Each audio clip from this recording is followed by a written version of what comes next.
At dahil nga nabugbog ako ng misis, nitusan ako magluto ngayon. At eto nga, ang gusto niya daw masyadong bangus. Eto rin, ko na nga yung kamatis dito.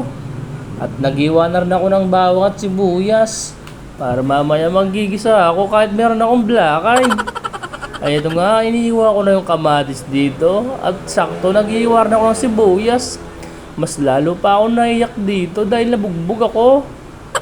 Ay ito nga, linagyan ko na rin ng itlog. Nagsabula ako ng itlog dito para masarap yung sarasyado. Para man mawala yung galit ng misis ko sa akin. Para hindi na ako mabugbog sa susunod. No? Ayan nga, okay na. Lalagyan ko rin pala na niya ng talong para mas masarap. At dito nga manggigisa na ako. Lalagyan ko na yung kawali. Sinindihan ko na nga yung apoy dito. Para makapagluto na ako. Kasi inaantay na ako pa. Gutom na daw yung misis ko rito. Naglagay na nga ako ng mantika. At sinabay ko na rin yung bawang sibuyas. Kasi nga nagmamadali na ako talaga rito. Nilagay ko na rin yung kamatis. Ayan nga, konting halo lang yan. Tapos takpan na natin para lumambot yung kamatis. Bago natin lagyan ng pampalasa at saka konting tubig. Sa time nga na to, nakahanda na nga yung bangus. Ayun nga pala yung bangus. Binili ko pa yung bangus sa nabotas. Grabe, napakalayo. Inugasan ko na rin dito yung talong. Ayan, mamaya sasabay na natin dyan para lumambot din. Ayan, sa time nga na yan, medyo luto na. Pinutusan ko nga mag-video yung mahal ko dito dahil nga wala akong mag-video sa akin. Ayan. Antayin ko na lang kumuluto mga idol.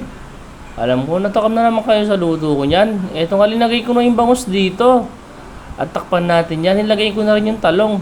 Ay hindi pala, nakalimutan ko pala nilagay yung talong dito. Hinabol ko na lang yung talong dyan mga idol. Kaso hindi na naluto ng itim. Hindi ko lang alam kung ano sasabihin ng mahal ko. Habang pinapakulo ko nga, nagwalis-walis muna ako rito para hindi ako mapagalitan sa asawa ko.